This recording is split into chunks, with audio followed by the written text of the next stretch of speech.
Lifelines. They're the people, places, and things that get us through each day. A loved one's smile, a hobby, a reminder to yourself to simply breathe. With FTD, lifelines become all the more important. This journey is such a personal one.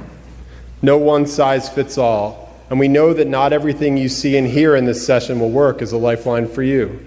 But we hope you'll take comfort and draw inspiration and even take some practical advice from learning about lifelines that sustain others across this community. We asked, and hundreds of you have generously shared your lifelines with us. You shared how family members, parents, spouses, children, and siblings, the people we love, can be valued supports.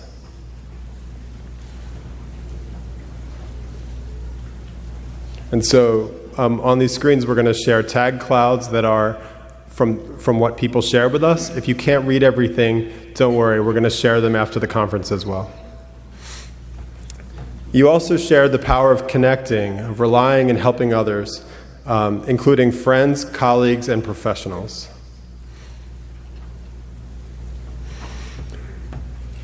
You told us about the strong importance of mindset, knowing that how we view a situation has the power to change it in countless crucial ways.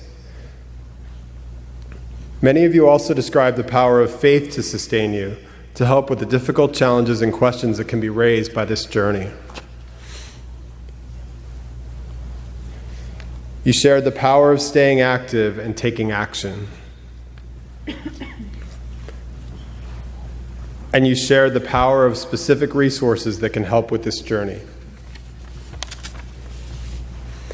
If you'd like to take a closer look at these, they'll be shared, this session will be shared in our online conference archives. Now, some representatives from our community are here to share their own lifelines with you. First, Cindy Odell and Bob Meddaugh will share their perspectives as people living with FTD.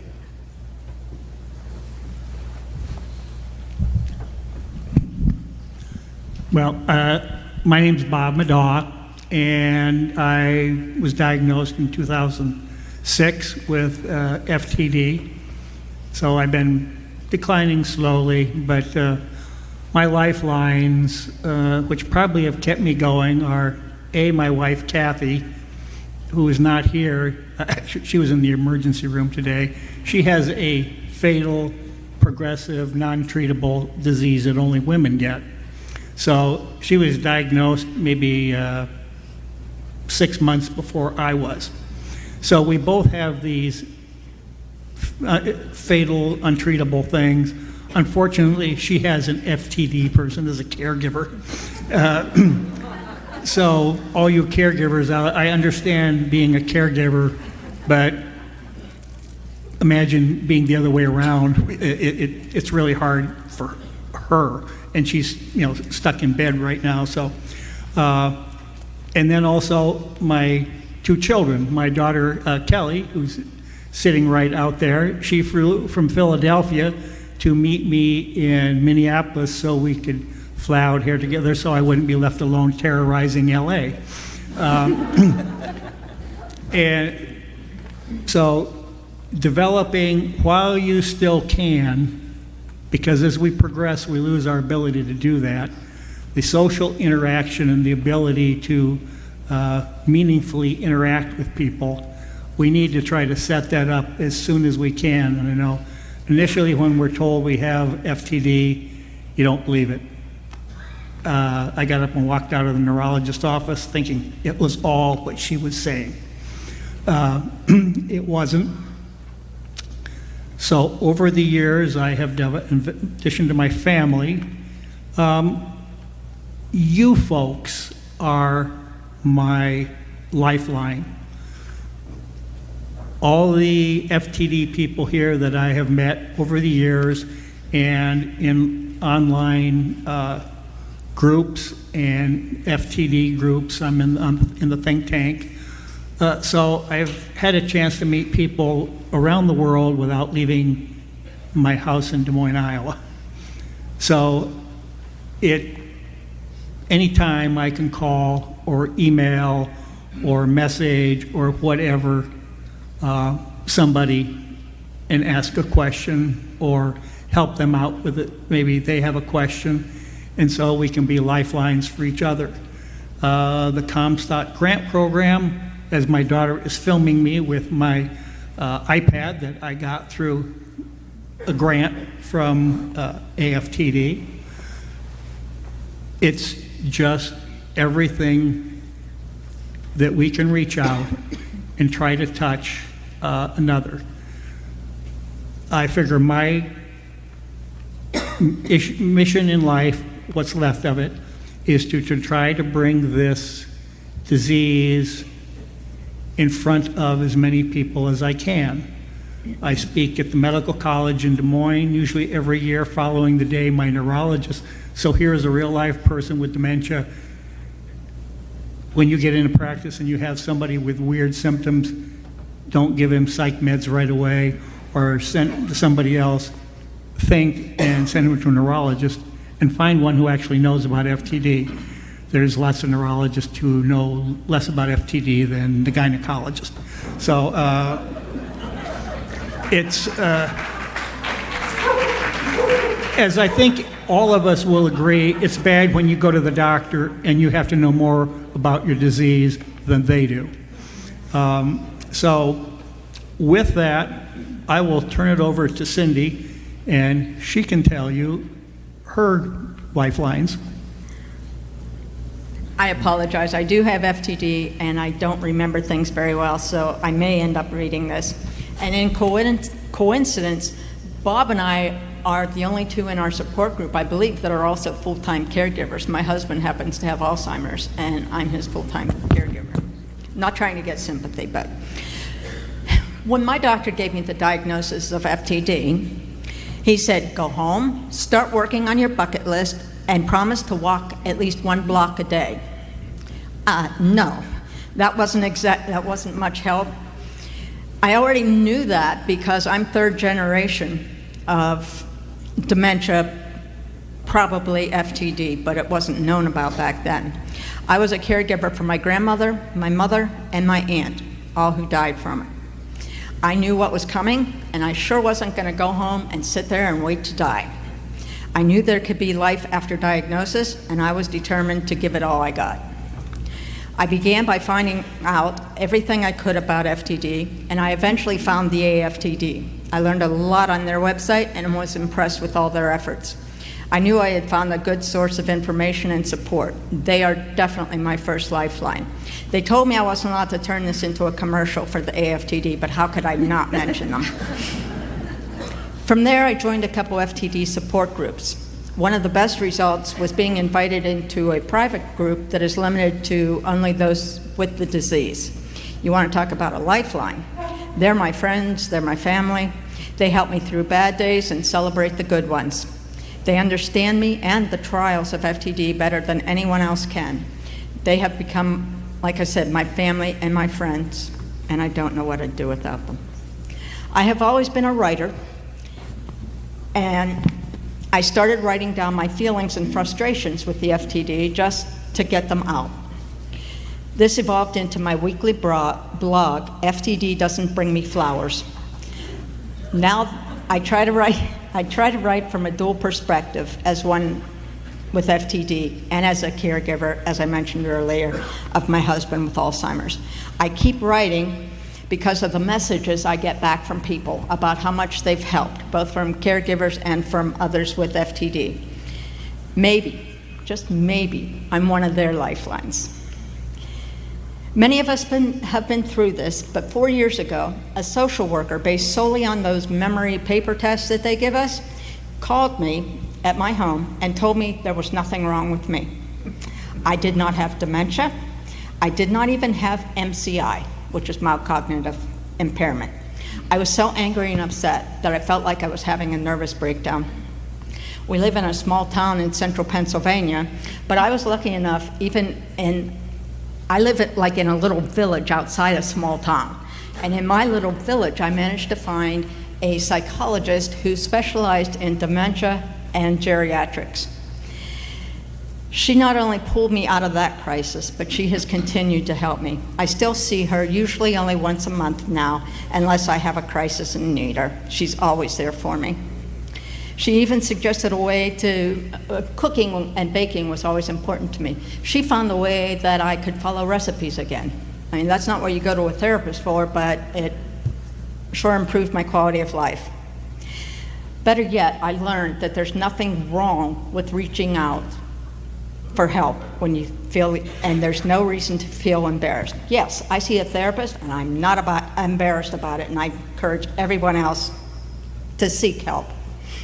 I'm almost done, but I must mention my one true lifeline, and that's my daughter, Kristen, who's sitting right over here supporting me. She's been to every conference with me. This is my 4th one, I believe. She lives 3 states away, but she contacts me every day by phone. She constantly encourages me, and more importantly, she believes in me. This is all, I already said that. Sorry, so there's a risk of trying to be extempore.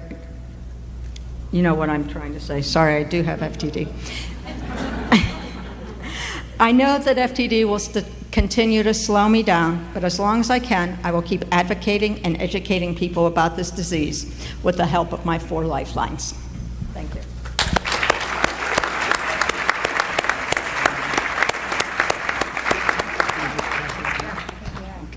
Thank you both for sharing your lifelines. And Cindy, in particular, you said your writing helps others. You also helped us to name this session, so thank you. You've met the actress Martha Madison. She and actress Laura Jill Miller know each other well, and they'll both describe the power of their connection as a lifeline to them both. Hi, my name is Lara Jill Miller, and you might know me as the voice of Lammy on Doc McStuffins, or Lisa Loud in The Loud House, or Curious George, and a bunch of other cartoons that you would have to be 5 years old to appreciate. Or if you're maybe 45-ish or 55-ish, you may also have grown up with me and know me as Samantha on the NBC series Gimme a Break. Even though I grew up on television and now live in Hollywood, I'm just a normal girl with 2 big sisters and a loving, caring family and a mom who had FTD. And I'm just going to take this on here. Maybe not. Okay. So again, I'm Martha Madison. If you were here earlier, you know me. Or if you watch soap operas, you're caught. You know me on Days of Our Lives. I'm also just a performer and a normal girl with 2 older sisters and a mom with FTD. So Laura and I were connected through a mutual friend about a year ago. He had heard from Lara and she had seen my one of my posts on Instagram about my mom, and knew that we had a lot in common. So I remember the first email I got from her. And of course, I mean, this is coming from a stranger, but when I read this email and she shared all this stuff with me, it was like I was talking to myself almost. I mean, we have so much in common. And her delivery in it was so honest, and honestly, it was so funny. I was like laughing through tears, and it was just such a relief to meet somebody who understood. You know, she really got me, she got it, she got the whole FTD, everything, and she also represented life after FTD. So I could really use that as a resource. About life after FTD, I had actually met a girl named Lori at one of these conferences about 10 years ago. Her mom had FTD, and she was one of 3 daughters too, but you know, you can have brothers, and this applies to you. And I had told Martha in one of my emails that I was actually kind of jealous of Lori because her mom had already passed away, and she just seemed to be coping so well. She was coping, her dad was coping, her sisters were coping, and she just seemed to have made it through, and she seemed okay to me. And I, on the other hand, was not okay 10 years ago. I burst into tears all the time. I missed my mom so much, even though she was still right there in front of me. I felt angry, and I had unending guilt because I was far away.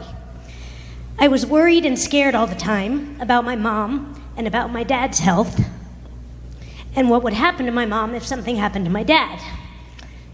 I didn't know I was going to get... But I vowed then that I would do what Lori did for me, which is to be an ear and be supportive and to always make my mom proud. So I can kind of say that there was this one good thing that happened, which is I know my mom would be proud of me, knowing that I'm helping others and reaching out to them and letting everybody know that they're not alone. She would.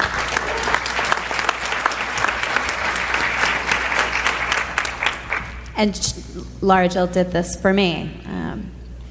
Knowing you're not alone and finding people who really speak that same language as you, it just helps you so much. You know, if you're like me, I'm a pretty private person when it comes to this type of thing. I don't talk about it very much, and honestly, I try to avoid feeling as much of it as possible.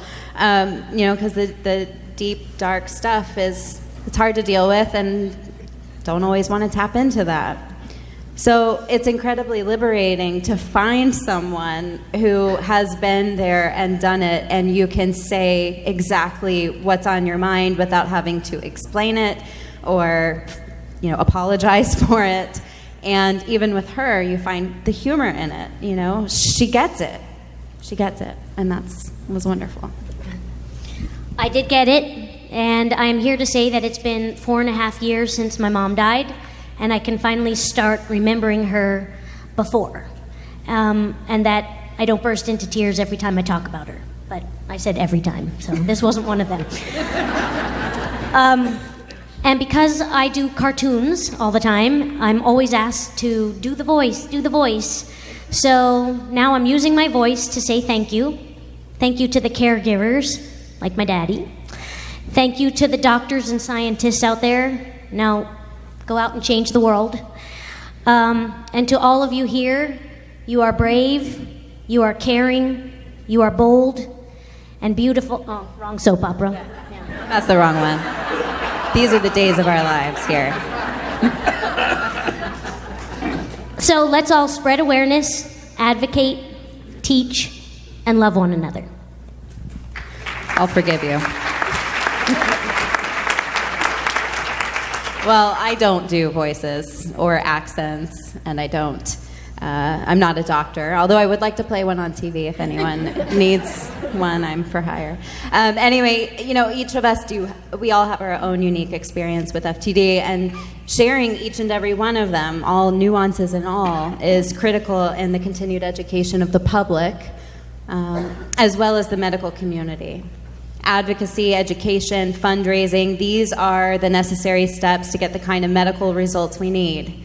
But supporting each other, caregiving, listening, helping, offering compassion, these are the things we can do every single day, even if it's just one person who you can make a difference for.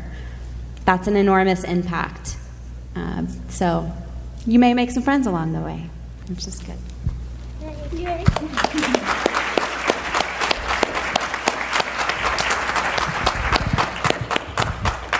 Luckily for you all, I don't do voices either. But now Amanda Dawson and Steve Fenoglio will reflect on how confronting FTD challenges in their families has shaped their determination for the future.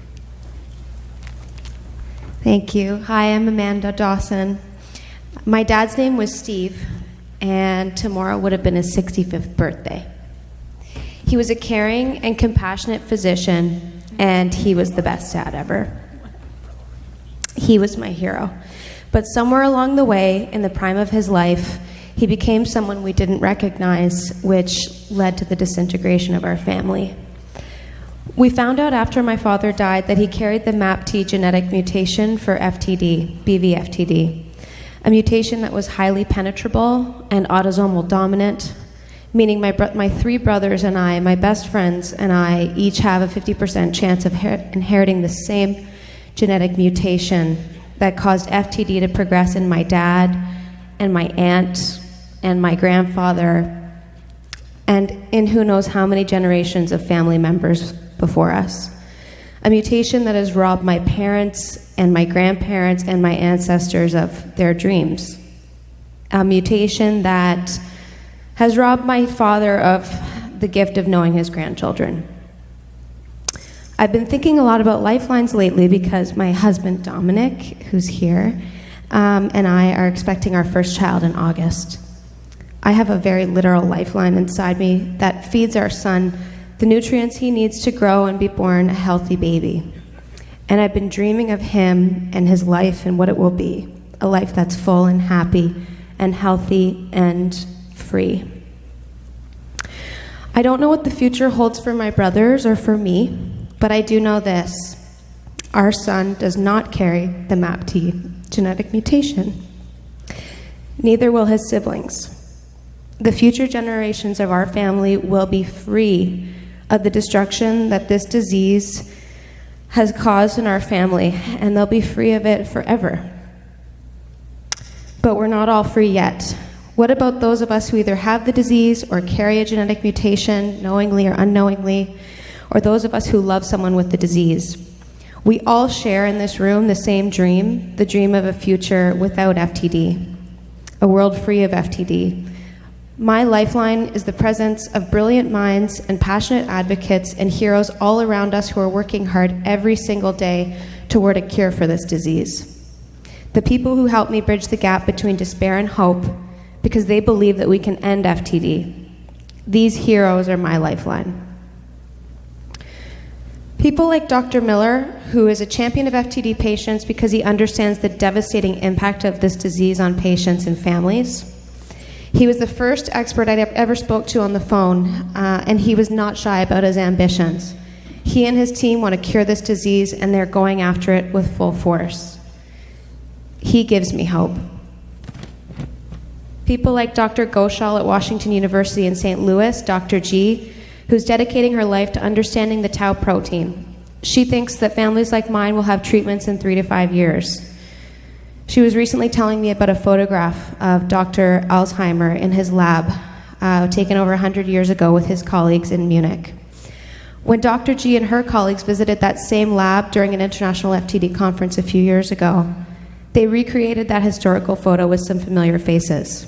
Doctors Mario Macelis, Brad Bove, Kate Rankin, Kiadi Anyike, Howie Rosen, Adam Boxer, and Dr. G.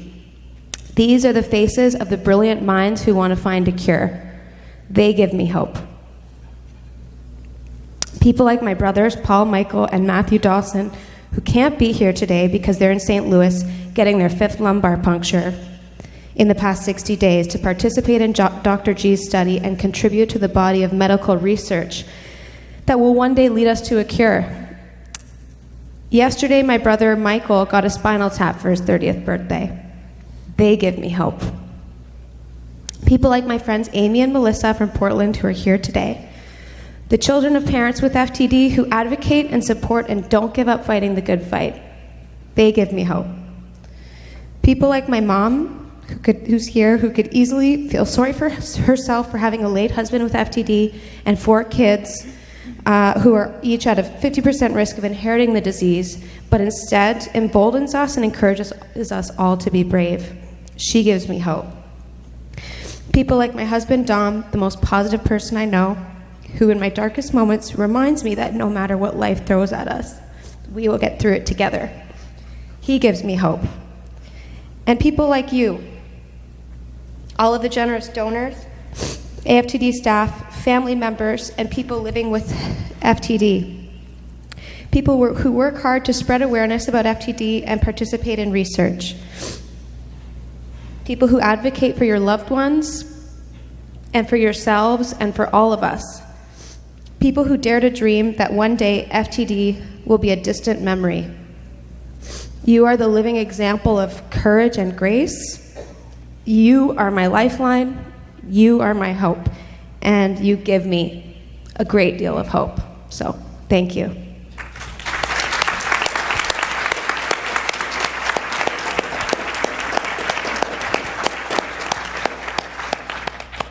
Wow. So I'm Stephen Fenoglio from Austin, Texas, and I had 2 siblings who died from the disease.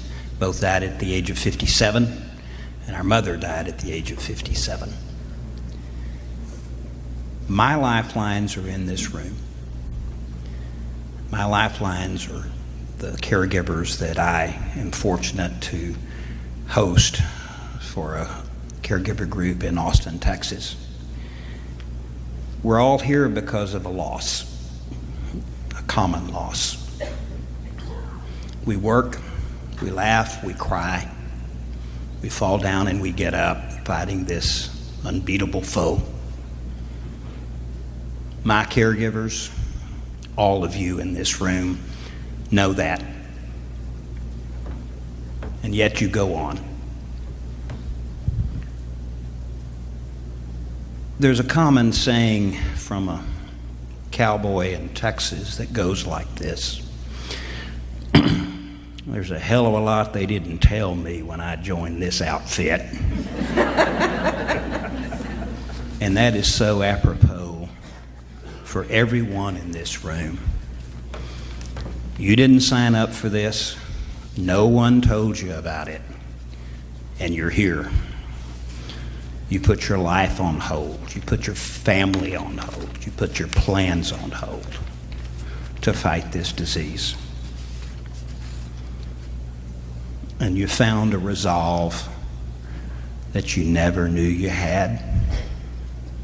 You found a love for a loved one who left you, who said angry things, who did mean things, and yet you showed up. And so my caregivers, my lifeline, are my caregivers, and they're all of you.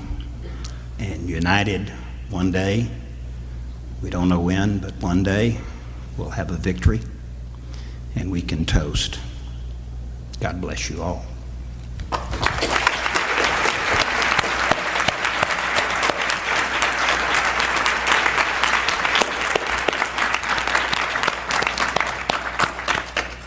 Thanks to all of you for so powerfully sharing your lifelines. And thanks to all of you in the audience who shared as well. Now, we're just going to wrap up a little bit. And for all of you who helped to plan this conference program, including AFTD staff and volunteers, your work is deeply appreciated. For the professionals who would like to pick up a certificate of attendance, please see Matt Sharp at the registration desk. On your way out, please take a moment to return your yellow evaluation forms to the registration table as well. Finally, it's not too early to start thinking about the 2020 conference. So we're going to start planning it tomorrow morning. Please mark your calendars to join us on April 17th, 2020 in Baltimore, Maryland. More information will be available online later this year. In a few moments, AFTD's board will be holding a social reception for all attendees, and Steve and the board would like for you all to join us. There will be food and drink, and the reception will be held in the Century Pavilion, the same room where lunch was held. We hope that you can join us. Thank you all again, and we'll see you at the reception.